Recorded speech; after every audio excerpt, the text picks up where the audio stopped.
आखिरकार वो राज सामने आ ही गया जिससे रिया महीनों से भाग रही थी। रिया कबीर खान के बच्चे की मां बनने वाली है और ये खबर जैसे ही उसके घर वालों को लगी, तूफान आ गया। सवाल उठे, जुबानें बरसीं। आसमा आपा का गुस्से से, रिया तुझे तो समझा बुझा के भेजा था, इतनी बच्ची थी क्या तू? लेकिन अब कुछ नहीं होगा। इस बच्चे को इस दुनिया में आने से पहले ही रिया की टूटी हुई हकली हुई आवाज गम और बेबसी से, आसमा आपा आप ऐसी बातें कैसे कर सकती हैं?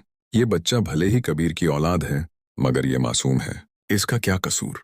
क्यों इस पर इतना जुल्म? तेज, रिया तुझे नहीं पता, कबीर खान ने मेरे बाप को मारा था। मैं उसके गंदे खून को इस दुनिया में नहीं आने दूंगी। जो काम बाप ने किया वो बेटा भी करेगा। कान खोल के सुन ले। मैं इस बच्चे और आसमा के बीच झगड़ा बढ़ता गया।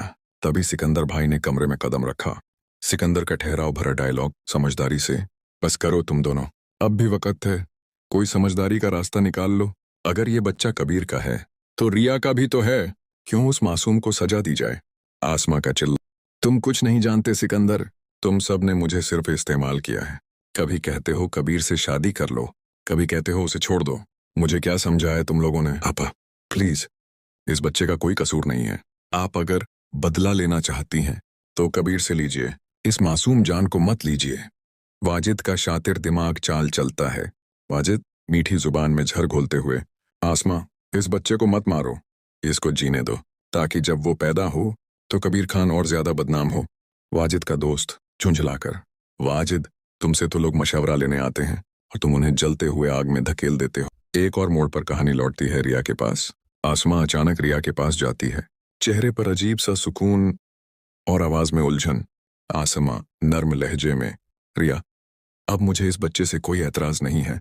रिया और कैफ हैरान और शौक में, क्या?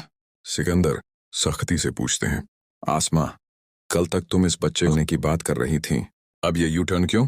आसमा थकी हुई टूटी हुई आवाज में, क्योंकि अब समझ आया जो गुनाह कबीर ने किया है उसकी सजा हम इस मासूम को क्यों दें। दूसरी तरफ कबीर को जब पता चलता है कि रिया मां बनने वाली है, कबीर चीख कर रोता है, मेरा बच्चा, मुझे मेरा बच्चा चाहिए। मैं हर हद पार कर दूंगा मगर अपना खून उस घर में नहीं छोड़ सकता। महाबीना ठंडी आवाज में मगर चालाकी से भरी, कबीर चिंता मत करो, रिया तुम्हारा बच्चा तुमसे छीन नहीं सकती। अगर वो ऐसा करेगी तो तू तबाह कर देगा सबको। कबीर टूटता हुआ मगर जिद्दी लहजे में, मैं अपने बच्चे के बिना नहीं रह सकता। रिया ने जो किया मैं सपने में भी नहीं सोच सकता था। मुबीना उस कड़वाहट से, वही कहानी दोहराई जा रही है जो मेरे साथ की गई थी। अब फिर से कोई किसी से बदला ले रहा है और एक मासूम बीच में पिस रहा है। आसमा आधी रात को वाजिद को कॉल करती है, मैंने तुम्हारी बात मानी, बच्चे को कुछ नहीं कहूंगी, मगर वाजिद प्लीज वादा करो, कुछ गलत नहीं होगा ना? रिया अकेली कमरे में आंसुओं में डूबी हुई, अब मेरा बच्चा अपने बाप से महरूम रहेगा, इसकी कोई गलती नहीं, फिर क्यों सब इसके पीछे पड़े हैं? सिकंदर का सवाल सख्त और सीधा, रिया क्या तुम चाहती हो कि हम कबीर से तुम्हारी सुलह करवा दें? रिया टूटी हुई मगर सच्चाई के साथ, नहीं, मैं बस इतना चाहती हूं कि मेरे बेटे को अपने बाप की मोहब्बत मिले, मुझे नहीं चाहिए कि वो भी मुझ जैसे अधूरे रिश्तों के साथ बड़ा हो। आसमा फिर से भड़क उठती है, अगर तूने कभी कबीर का नाम भी लिया तो मैं तुझे जान से मार दूंगी, वो हमारे बाप का कातिल है। सिकंदर चिंतित और गुस्से में, कबीर ऑफिस आया था, मुझे धमकी देकर गया है कि वो अपने बच्चे को लेकर रहेगा। अब सोचो उसको ये खबर दी किसने? हर किसी की निगाहें टिक जाती हैं सिर्फ एक नाम पर, कशफ।